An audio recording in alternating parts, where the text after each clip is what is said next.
Nuevamente, buenos días, bienvenidos a todos a la segunda parte de esta clase grabada.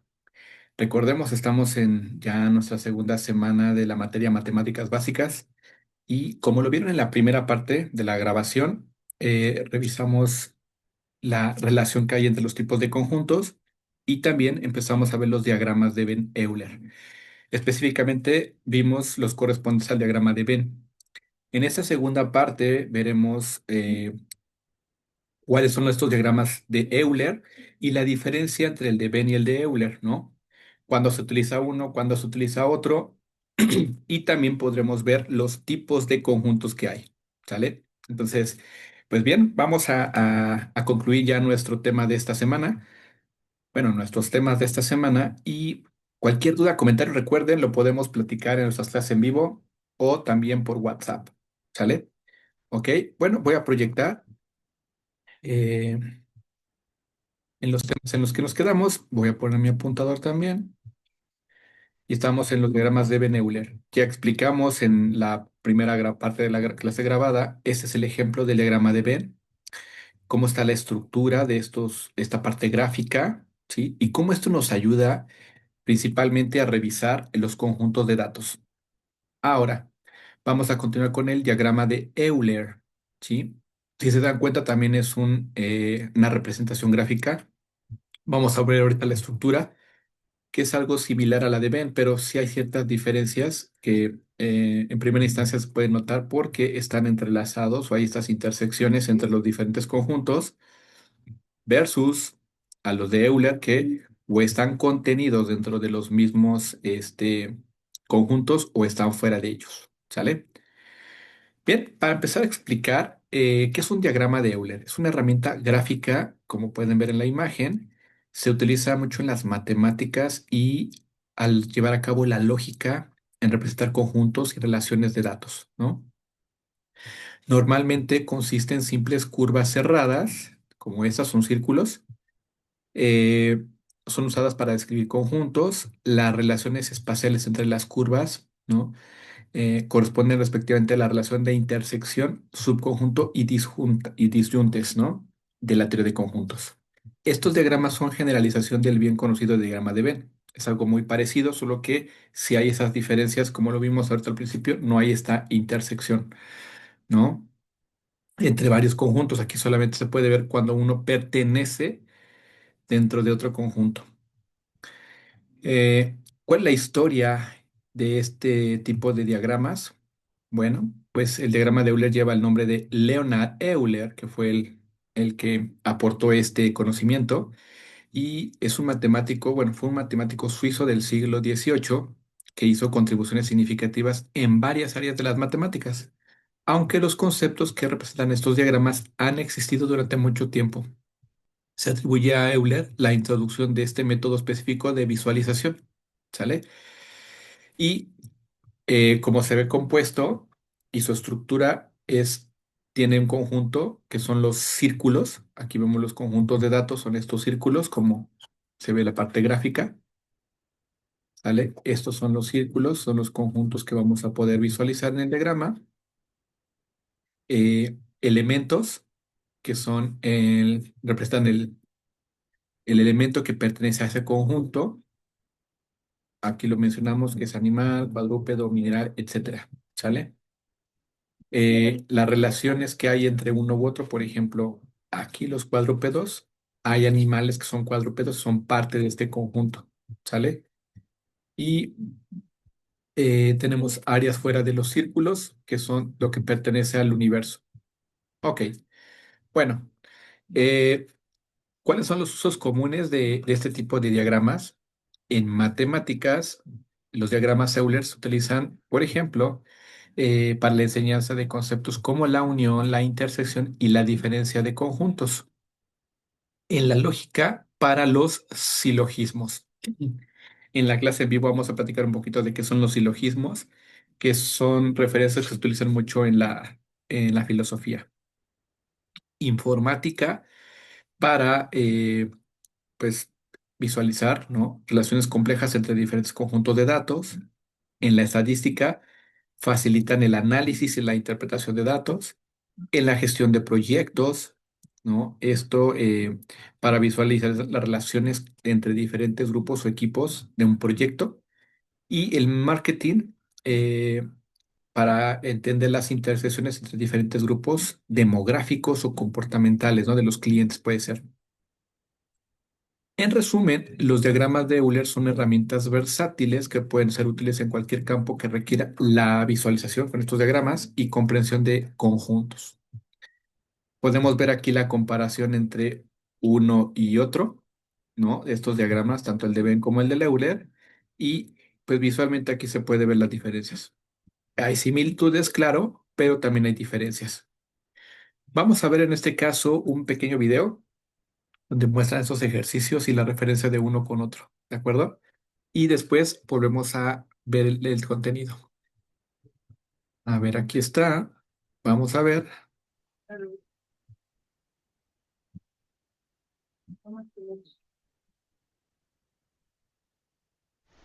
Diagramas de Venn. Son esquemas que representan conjuntos o un conjunto de elementos por medio de círculos y a su vez se encuentran dentro de un rectángulo que se considera el conjunto universo. Cuando se trabaja con diagramas de Venn, se tiene que tener en cuenta que existe otro tipo de diagrama denominado diagrama de Euler, que de hecho se propuso antes que el de Venn y es un caso general. La diferencia principal entre ambas representaciones de conjuntos que sirven para lo mismo es que el diagrama de Venn en primera maneja el concepto de conjunto. Podemos ver que los círculos están dentro de un rectángulo que representa el conjunto. En los diagramas de Venn no existe ese concepto. Segunda característica, los diagramas de Venn sí dejan representada regiones sin elementos. Por ejemplo, aquí se indicó de manera sombreada, acá es otro ejemplo. Y en los de Euler no existen esas regiones, no se representan, siempre están llenas de elementos, por así decirlo. Entonces, una vez indicadas estas diferencias, ya podemos continuar explicando los casos de diagramas de Venn. ¿Y para qué sirven los diagramas de Venn? Bueno, sirven para conocer las relaciones que existen entre los elementos de conjuntos y entre ellos se busca conocer su intersección, inclusión o si existe una disyunción. En el primer caso, una intersección es cuando los elementos pertenecen de manera simultánea a dos conjuntos, por ejemplo. En el caso del conjunto A y B se aprecia que el elemento número 3 o el elemento 3 es el que pertenece tanto al conjunto A y al B. Una inclusión es cuando todos los elementos de un conjunto son parte de otro. Se aprecia que los elementos del conjunto B, que es el 3 y el 4, están dentro del conjunto A. Es decir, B es un subconjunto de A, por decirlo de otra manera. Y una disyunción es cuando en los conjuntos no existen elementos en común. Se aprecia en el ejemplo que tiene a los elementos 1, 2 y 3 y B tiene a los elementos 4 y 5. No existe nada en común.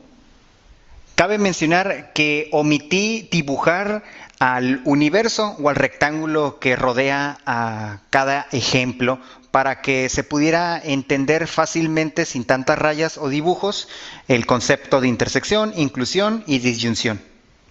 Si entendiste la explicación de los conceptos de este video, Muy bien. Pues digo, al principio del video se pudo ver la diferencia entre el diagrama de Venn y el diagrama de Euler.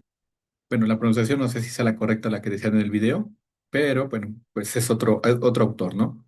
Realmente, digo, vamos a ver ahora, permítanme, en la plataforma, a ¿sale? continuación vienen las... A ver, vamos a ver ahora aquí en la plataforma las similitudes y diferencias, ¿no? Como bien lo mencionaban en el video, ¿qué similitudes hay? Hay una representación de conjuntos, tanto en uno como en otro. Se ven los conjuntos representados de esta manera, ¿no? En círculos. Y hay una utilización lógica en ambos casos. Aquí tenemos conjuntos como animales, cuadrúpedos, ¿no? Y tenemos o sabemos que puede haber animales cuadrúpedos que entrarían en esta intersección. O tenemos cuadrúpedos que van a ser parte de estos conjuntos completos que son de animales. Eh, Hay una flexibilidad en la representación que con estos círculos es muy sencillo de entender. ¿Y cuáles son sus principales diferencias? La estructura visual. Como se darán cuenta, ya lo habían mencionado, no hay una intersección en el diagrama de Venn, sí hay, en la de Euler no. Eh, ¿Qué otra cosa también? La superposición de conjuntos, ¿no? Aquí están o dentro o fuera, ¿no? En los de Euler versus los de Venn. Y eh, número de conjuntos representados. En el caso de los de diagramas de Venn es más versátil porque puedes poner varios conjuntos y es mucho más fácil poderlos identificar, ¿no? Cómo se entrelazan unos con otros versus a estos, que es más complejo. Pero bueno, tienen su funcionalidad en resumen, cada uno, dependiendo la utilidad que se le quiera dar. En este caso, ¿cuáles son este tipo de utilidades que le podemos dar? En el caso del diagrama de Venn, es una buena elección si necesitamos ilustrar la intersección y la relación entre diferentes conjuntos. Por ejemplo, si estamos comparando las características de diferentes modelos de coches, un diagrama de Venn podría ser una forma efectiva de visualizar las similitudes y las diferencias. Por otro lado, en el caso del diagrama de Euler, ¿sí? Este tipo de diagramas es ideal para representar jerarquías o subconjuntos. Y eso se puede ocupar mucho para las empresas, ¿no? Cuando queremos ver cómo se va a organizar una empresa o quieres visualizar la estructura organizativa, ¿no? Un diagrama de Euler es una buena opción. En resumen, podemos decir que los diagramas de Venn como los de Euler son herramientas valiosas con el análisis y representación de datos. Ya vimos ahí en la parte primera del video, ¿no? Cuál es la utilidad, en qué áreas se utiliza y que, bueno, pues hay muchas similitudes en esa parte también. La elección entre uno u otro dependerá del tipo específico de dato que deseen manejar, ¿no? Las personas que van a ocupar estas herramientas. Y bueno, pues ambas son buenas opciones dependiendo la situación a analizar. Para terminar, vamos a ver los tipos de conjuntos que existen. Para esto, también vamos a ver un video que está en YouTube muy interesante, igual, donde vamos a ver la explicación dentro de esta parte gráfica y después regresamos para cerrar nuestra clase del día de hoy, ya con la información que tenemos cargada en la plataforma. ¿Sale? Voy a proyectar directamente para que veamos este video y después regresamos a conversar al respecto. A ver, voy a poner el audio. ¿Verdad? Es una gran oportunidad tener estos videos que son muy valiosos en YouTube. Vamos a darle también un like al finalizar el video porque son muy buenas aportaciones que nos sirven a todos nosotros para poder estudiar estos temas. Bien, vamos a proyectarlo y después platicamos al respecto.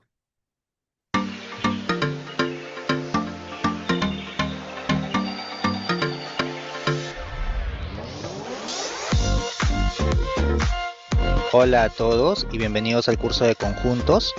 En este video vamos a aprender acerca de la clasificación o clases de conjuntos. Bueno, vamos a empezar diciendo que los conjuntos se clasifican de 5 distintas maneras. Tenemos lo que es el conjunto finito, conjunto infinito, conjunto unitario, conjunto vacío y conjunto universal. A continuación, vamos a ver de qué trata cada uno de ellos. Vamos a empezar con lo que es conjunto finito y conjunto infinito. Para saber a qué se refiere cada uno de ellos, he colocado un par de ejemplos. Veamos qué es lo que sucede en cada caso. Tenemos por aquí el conjunto A. Observamos que los elementos de este conjunto vienen a ser P. YouTube Premium es YouTube sin anuncios y descargas de Disculpe, no tengo videos. este Ahora premium puedes para ver no tener programas que de ver cocina los mientras comerciales, comes en pero el no avión. importa. Los quitamos y Q, continuamos. R y S. Si nosotros quisiéramos saber cuántos elementos tiene este conjunto, la respuesta sería muy fácil. Simplemente tendríamos que contarlos. 1, 2, 3, 4. De esa manera obtenemos que este conjunto tiene 4 elementos. Por otro lado, ahora veamos qué sucede con este conjunto.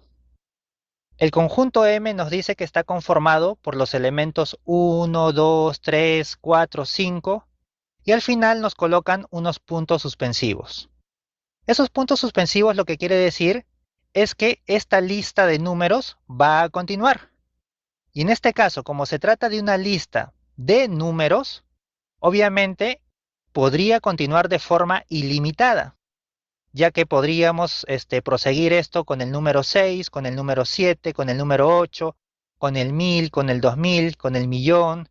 O sea, podríamos tener una cantidad ilimitada de elementos para este conjunto. Por lo tanto, si quisiéramos contabilizarlos, obviamente sería imposible, porque como vuelvo a repetir, como se trata de números, esta lista puede ser ilimitada. Nos damos cuenta de la diferencia que hay entre estos dos conjuntos. Por un lado, observamos que en este conjunto sí se puede saber cuántos elementos posee. Habíamos dicho que posee 4. Y por otro lado, observamos que para este conjunto no se puede saber cuántos elementos tiene, porque obviamente se trata de un conjunto cuyos elementos son ilimitados. Entonces, esa viene a ser la diferencia entre lo que es un conjunto finito y un conjunto infinito. Un conjunto finito, sus elementos se pueden contar, o en otro caso se puede también decir que no es ilimitado. Y un conjunto infinito, como su propio nombre lo dice, es un conjunto el cual tiene elementos de manera ilimitada.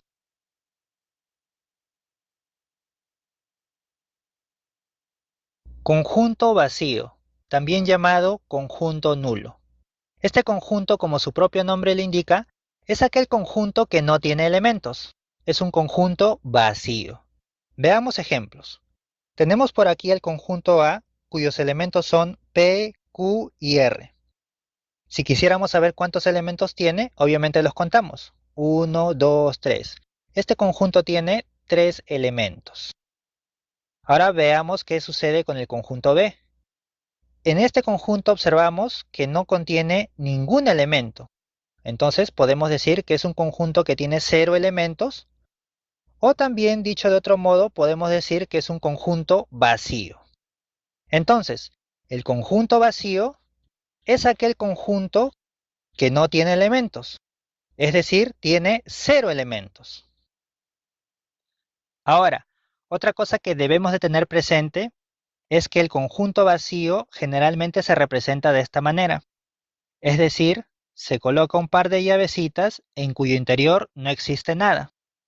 Otra forma también de representarlo es utilizando este símbolo, que parece como un circulito tachado. Siempre que veamos cualquiera de estos dos símbolos, debemos de entender de que nos están hablando del conjunto vacío. Otra cosa muy importante que también debemos de tener en claro es que no debemos de confundirnos con este simbolito. Muchas veces nos colocan este símbolo, que viene a ser como que la fusión de estos dos, para intentar confundirnos. Pero como vuelvo a repetir, este símbolo es muy distinto a los que tenemos aquí. Los únicos que representan al conjunto vacío vienen a ser estos dos, bien sea este o este otro. De esa manera entonces, si quisiéramos dar a entender de que B es un conjunto vacío, podríamos utilizar cualquiera de estas dos expresiones.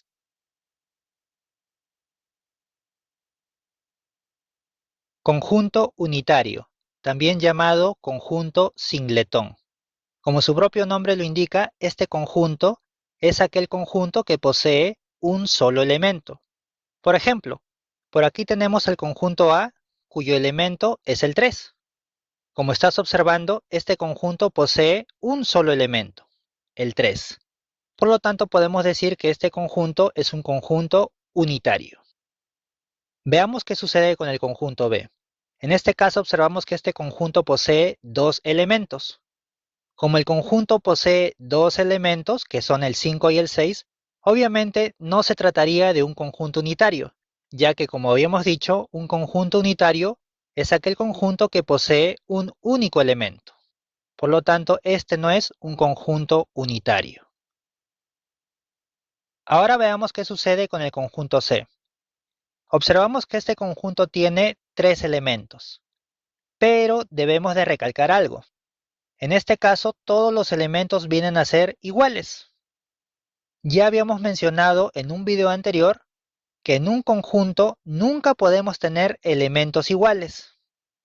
Por lo tanto, en este caso, como todos son iguales, lo que se debe de hacer es eliminar todos los elementos que se están repitiendo.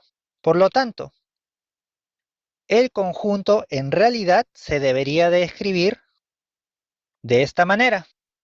Si eliminamos aquellos elementos que se repiten, obtenemos que en realidad este conjunto está conformado por un solo elemento. Es por eso que en este caso podemos decir que este conjunto sí es un conjunto unitario.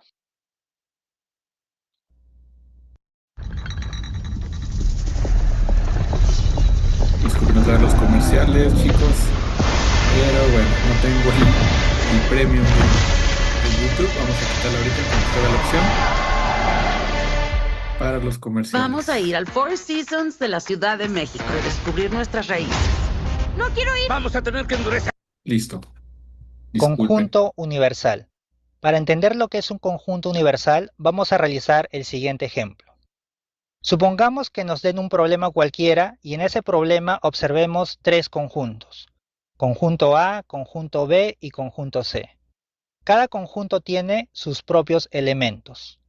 A partir de todo esto, lo que vamos a hacer a continuación es formar un conjunto con todos los elementos que estemos observando.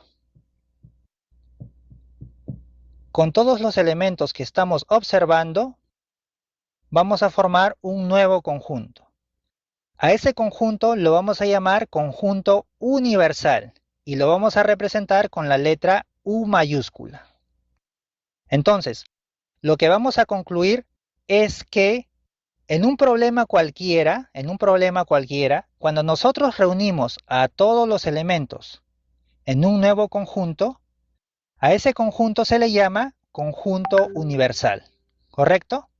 Cuando nosotros en un problema cualquiera reunimos a todos los elementos, a ese nuevo conjunto se le llama conjunto universal. Ahora veamos un ejemplo más, pero utilizando gráficas. Aquí nos dan un problema en donde observamos tres conjuntos, conjunto J, K y L.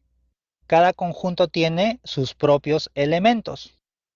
Lo que también observamos es que hay elementos que no pertenecen a ningún conjunto.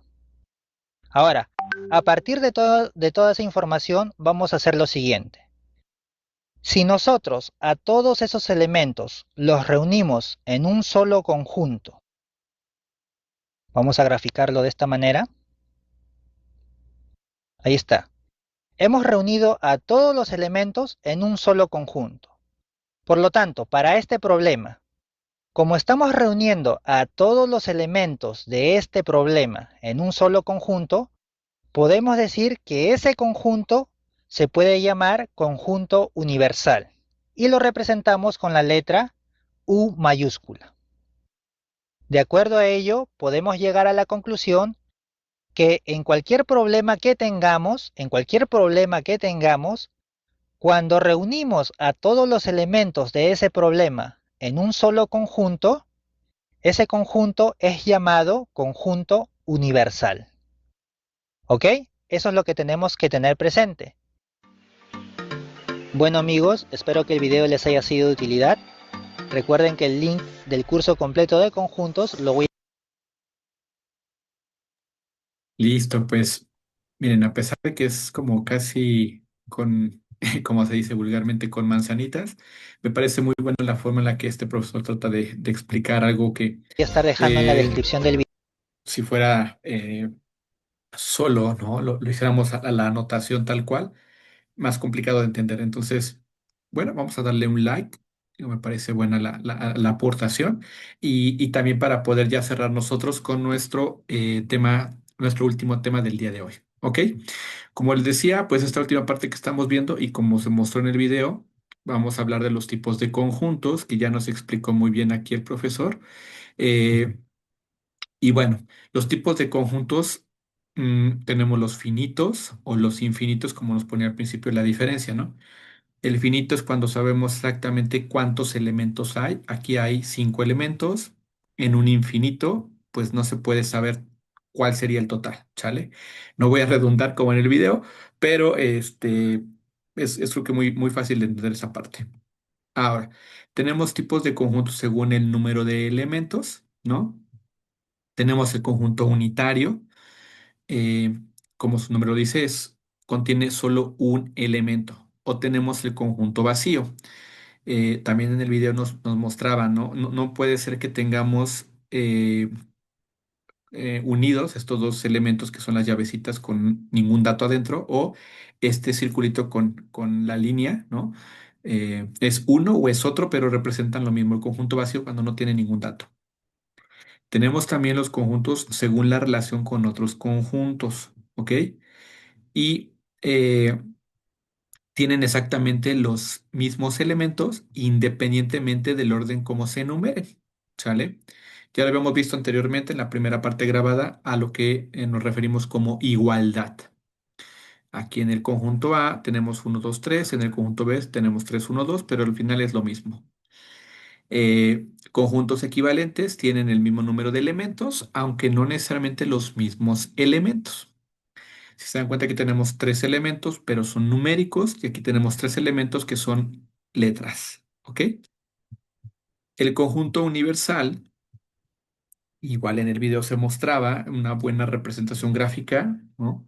De los conjuntos, los datos que están o los elementos que están en cada conjunto y los que estaban fuera de los conjuntos en su totalidad, lo podemos crear con una U, ¿no? Como universal. El subconjunto es un conjunto cuyos elementos también son elementos de otro conjunto más grande, también como lo platicamos en la primera parte grabada, ¿no? Ejemplo, supongamos que este es el conjunto A, este es el conjunto B, entonces este es más chiquito, ese sería el subconjunto porque están incluidos sus datos en este conjunto más grande. El uno y el 2 aquí ya están incluidos. Un subconjunto propio es un subconjunto que no es igual al conjunto original, es decir, contiene estrictamente menos elementos, ¿no? Ejemplo, el conjunto A, 1, 2, es un subconjunto propio del 1, 2, 3, ¿sale? Que al final vamos a platicar de lo mismo, ¿no? Este, que hablábamos aquí del subconjunto. Un conjunto de disjuntos, así se llama, no comparten ningún elemento en común, ¿sale? Son diferentes. El uno y el 2, 3 y 4 son totalmente diferentes. Otros tipos de conjuntos son el homogéneo y el heterogéneo. El homogéneo son los elementos del conjunto que pertenecen al mismo tipo o categoría. Hablábamos de letras, pues letras. Hablamos al resto de animales, animales, pero puede ser que a lo mejor, como veíamos en el diagrama de Ben Euler, ¿no? Tenemos el heterogéneo, que sería esta diferencia, donde tenemos, por ejemplo, mineral, y ese sí es diferente a los otros. Pero bueno, con esto terminamos nuestra último tema de la clase del día de hoy. En verdad, muchísimo gusto el poder compartir con ustedes, nuevamente reforzando la importancia de las matemáticas. No importa que estemos estudiando cuál sea nuestra formación, en nuestra vida diaria siempre las vamos a tener. ¿Sale? Pues muchísimas gracias a todos. Nos vemos la siguiente semana. Recuerden, ya está el ejercicio y la tarea en la plataforma para que ahí me la puedan cargar. Tienen hasta más tardar el próximo domingo para poder subir esa información. Posterior a esa fecha tiene menos valor su actividad, tanto el ejercicio como la tarea. Cualquier duda, por favor, avísenme antes de que pues pase el tiempo y no puedan resolver estas actividades. Pues nos vemos la siguiente semana. Muchísimas gracias a todos.